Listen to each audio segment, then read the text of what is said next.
Good day, folks. I am Robert, studies at UP Visayas, but originally resides at Makati City, a place which is highly urbanized, and as far as my observations were concerned, urban situations here has been greatly affected by the pandemic. And I think this would be the best time to understand my situation in the lens of sustainable development furthered by sustainability science.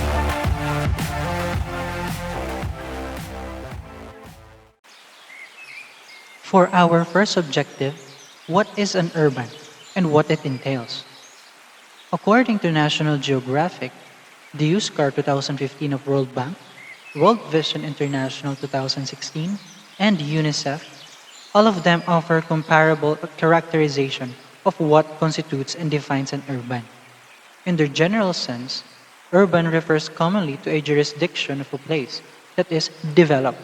In a sense, it has a high density of population, high and concentrated economic activities, non agricultural, and pervaded with numerous commercial related infrastructures. The connection between urban living and COVID 19 is that it is the former that is the hardest hit by the pandemic. Deriving from the characteristic aforementioned, urban setup of having a high dense and populated jurisdiction makes the amenable avenue for the easy spread of the virus. Albeit with minimal publication pertaining to such connection, report by LACO 2020 suggests that from the pronouncement of our very own economic policy making department to prioritize urban poor implies that subsequent policies also prioritizes and the prioritizations would also recognize the pedestal urban situation is in amidst the ravaging pandemic. More particularly, I would like to also account my living experience as an empirical data to warrant such connection. Living in the urban city of Makati, where population increase multifolds when working hours occur, spells also the danger of being infused with various groups of people, which is a more likely hotspot for a faster spread of the virus. This was also highlighted when geographical unit of GMA or the Greater Manila area has been specifically put into another enhanced community quarantine or simply the most strict and stringent level of isolation due to the particular rise of infection that was not comparable to outside regions and provinces where relaxed quarantine measures were still maintained. Thus, it is argued that urban living in COVID 19 is related to a sustainability development, such that it employs as a problem concerning the path and aim to sustainable development. However, urban problem has been exacerbated by the emergence and impact of COVID 19 pandemic. Therefore, it is argued that urban living in COVID 19 is related to sustainability, such that it employs as a problem concerning the path and aim to sustainable development. However, the urban problems has been exacerbated by the emergence of and impact of COVID 19. The highlighted relationship between urban concept of living and sustainable development was addressed by Sustainable Development Solutions Network 2013 on their paper Why the World Needs an Urban Sustainable Development Goal. In such a position, they cited that by 2050 there will be a rise to 2.5 to 3 billion increase in urban population, and this has been accepted as an inevitable fact. Recognizing the characteristics and potentials of urban cities to be a driver in the social, political, and economic fabric of society, its dominant share on the consumption and production practices creates a multitude of complex problems and not just isolated to only economic matters. Example of which is the lack of understanding on better urban infrastructures, expansive land use, and failures of urban management that can lead to not just economic downturn but also deepening poverty, further degradation of environment, and to an extent be handicapped in sustaining rural development connection that supports urban cities. Moreover, from her contribution to World Economic Forum, Whiting 2020 established that COVID-19 pandemic is just part of the consequence of our world being connected, citing from a WHO report from 2019 that a rise in population is greatly proportional to the increasing disease outbreaks, particularly noting that 7,000 potential outbreaks are being awaited to be ensued of being triggered. In the year 2018 alone, humanity faced 6 out of 8 categories of the recognized viruses of the organization. Further, she even presented the intertwining trend such as globalization, urbanization, and climate change, that can pose the risk of high possibility of emerging new pandemics. For our second objective, situating urban living amidst COVID-19 in the relationship of Anthropocene as a complex adaptive system. In their conception of a holistic and viable framework for sustainability science research, Clark and Harley implied that the Anthropocene era can be characterized as a complex adaptive system, that the highly anthropogenic intrusion on our environment is also addressed within their citation of the environment-development connection, in such a way that humans' path to development must not be at the expense of the environment, inasmuch as the Brundtland Report is of concern. Moreover, such a description has its four significant parts that operates as a lens of understanding the complex phenomena in sustainability science manner. These are the intertwining nature-society interactions, governance, complexity, and context dependence. Plotting our urban living experience, or the generalities of urban as forefront of our subject, these four parts of the complex adaptive system can easily help us in understanding how such a phenomena is a concern of sustainable development. Heading towards our first, nature-society interactions. Nature-society interaction, as noted by Clark and Harley, it is a connection where the elements of nature and society are intertwined in a deeply co-evolutionary relationship that shape dynamical pathways of development. Hence, as strongly implied, such connection is a requisite to understand the holistic picture and not just only a piecemeal sustainability dash matter of any concern. More so, it has an underlying subcomponents of goals and resources of development. In application of urban living as preceded with the historical contextualization, it can be characterized that urban settlements or the rapid pace of urbanization is reflective of the nature-society interaction. That the goals aligned with urbanization as a transformation of a land area to become an industrialized and economic hub presents a link in resource consumption, mainly land use.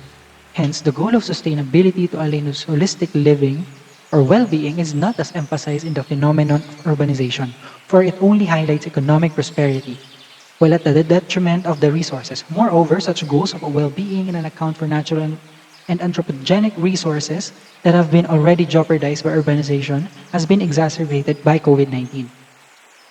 This is evident in Economic Times 2021 article, arguing for what are the appropriate aspects to be concerned of and able to prevent future pandemics. They cited three important factors, and these are excessive land use change, high population density, and interaction of wildlife and domestic animals. These factors, if neglected to be acted upon, can exaggerate disease outbreaks, but if addressed properly, can alleviate the emergence of future pandemics. Likewise, in the Philippine case of Valencia 2019, citing the Philippine Statistics Authority data, advanced that in the latest census pertaining to urbanization rate of the country, almost half of the population, or roughly 51.2%, now resides in the urban areas. And the urbanization rate is at staggering 45.3%, which in turn has been argued as one of the contributors to the socio-economic problems faced by these urban situations. Hence, understanding the instance of urbanization and to an extent its current situation amidst pandemic is reflective of nature-society relationship. Jumping towards our second one, which is governance, Clark and Haley emphasize the importance of governance, or how any collective management of their common affairs and arrangements from local up to the global level can affect sustainability development.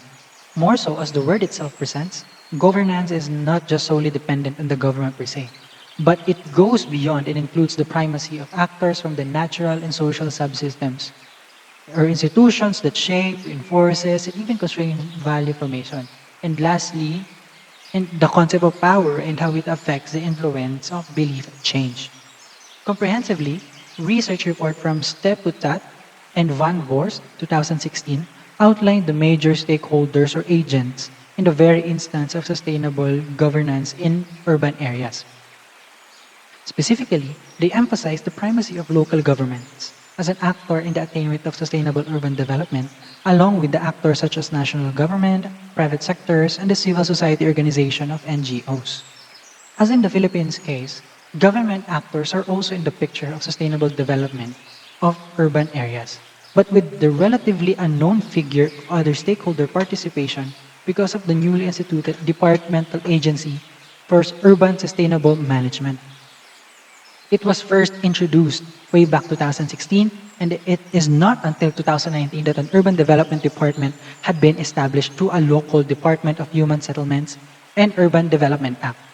Another matter that can be unearthed from the National Urban Development and Housing Framework 2017-2022, which outlines promising inclusive actors in achieving urban development. However, both the old and the reconstituted agencies are to engage in land procurements and regulations. And only a few to none have been included in terms of sustainable urban development. Hence, governance towards the attainment of sustainable urban development is still limited to governmental institutions, and this acts as a constraint in addressing the sustainable and pandemic-stricken situation of urban living. Add the existence of community pantries. Community pantries is also a kind of participation engaged by civil society, and in such particular instance, it resolves how the food security or food shortage in urban areas can be addressed. For the third one, we have the concept of complexity. Complexity, as described by the authors, is a characteristic of the Anthropocene system. That is, it contains the persistence of heterogeneity, which acts on a very local basis and makes decisions out of their autonomous selection process. It's simply complex. More importantly, such complexity consists of five significant relationships, namely hierarchical organizations, novelty and innovation, horizontal connections, vertical connections, and far from equilibrium dynamics. In using such concept as a lens in understanding urban living or situation amidst a pandemic, it entails that such a health concern in an area of jurisdiction of highly dense population is not just an isolation issue, but rather a matter of a complex interplay relative to sustainability development. Mainly, which is the hierarchical organization, which describes as Anthropocene system having three distinct levels in understanding a certain phenomenon. These levels are the micro, meso, and macro levels, but emphasis is situated on the meso level since it is where the community level or the particular phenomenon is placed. Needless to say, the meso level is our urban living in cities. Micro would constitute individual migration and immigration in urban centers.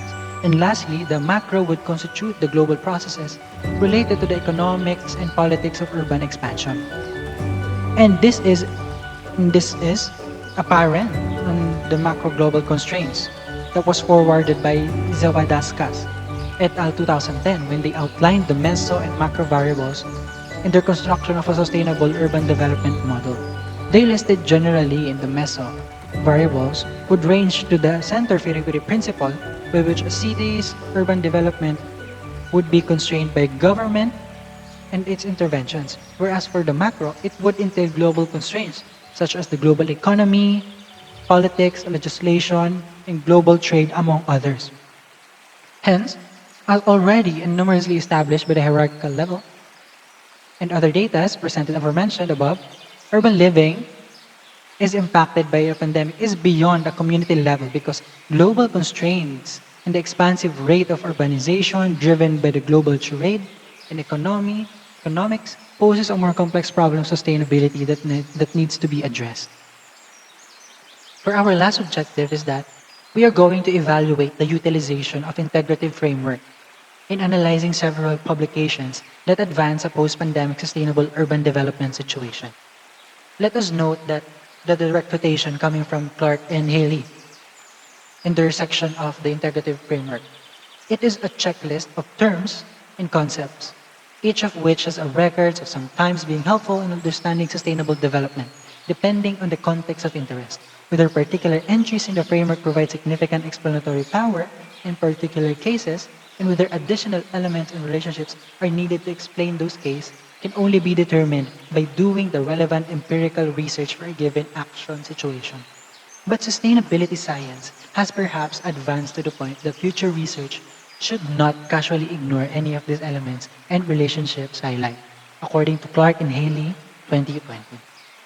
And this is going to be our basis. We're going to evaluate whether or not these claims are reflected in those publications. Let us start. We have the publication of Sandy Ong's 2020 Cities After COVID. How Manila and others can build back better article published in Nikkei Asia.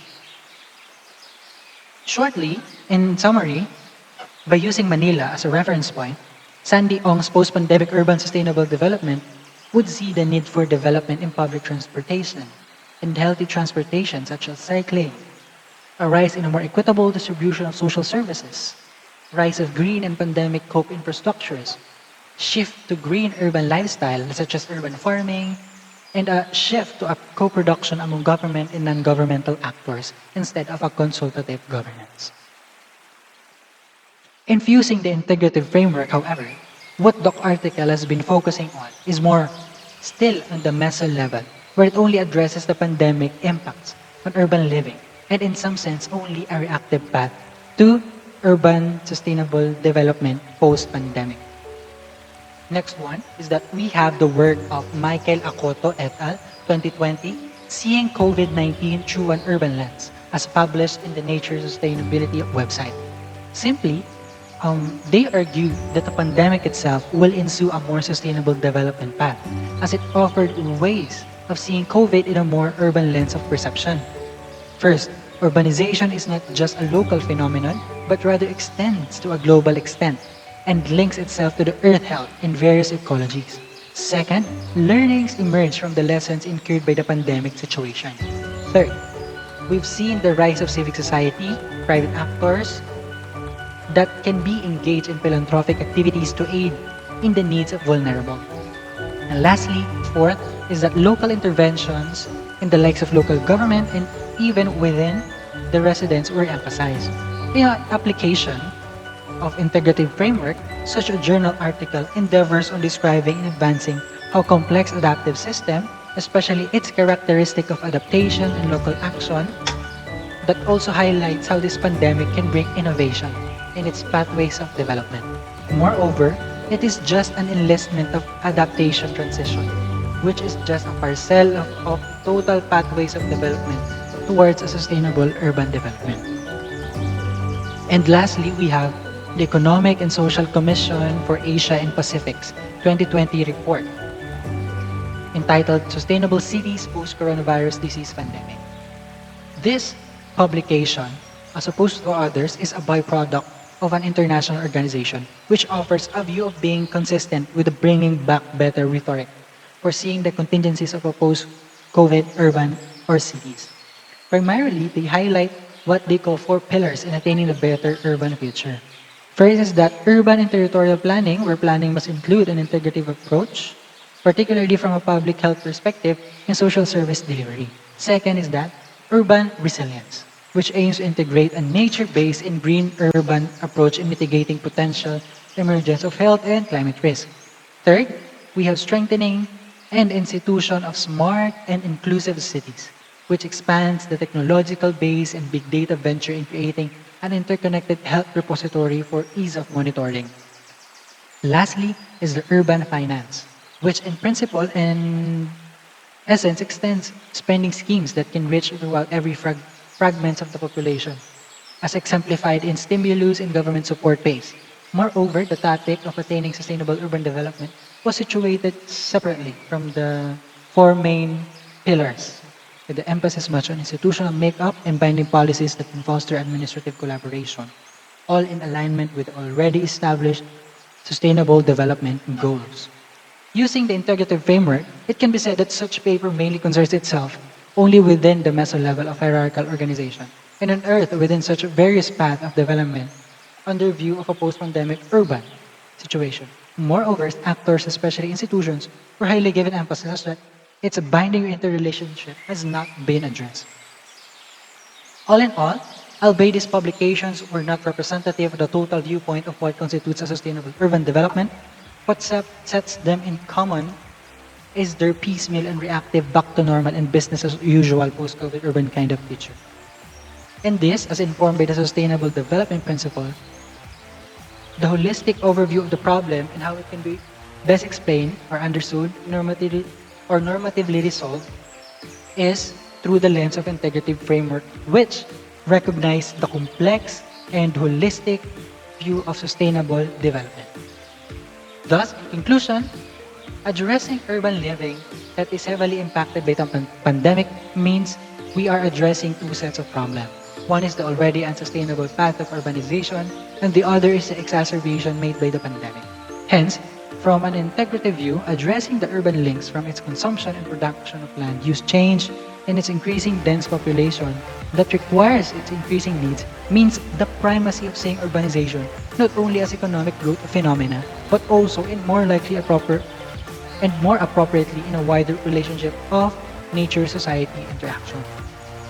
Likewise, addressing different levels of urban living and its connection to the micro up to the macro scale is also considering what constraints and wider patterns can be looked out for and be recognized as a factor in the attainment of sustainability. This processes, although offered in a simplistic view, is a lot more complex, and this require not just the production of a single mind, but an interdisciplinary one, which sustainability science aims to be its sole foundation.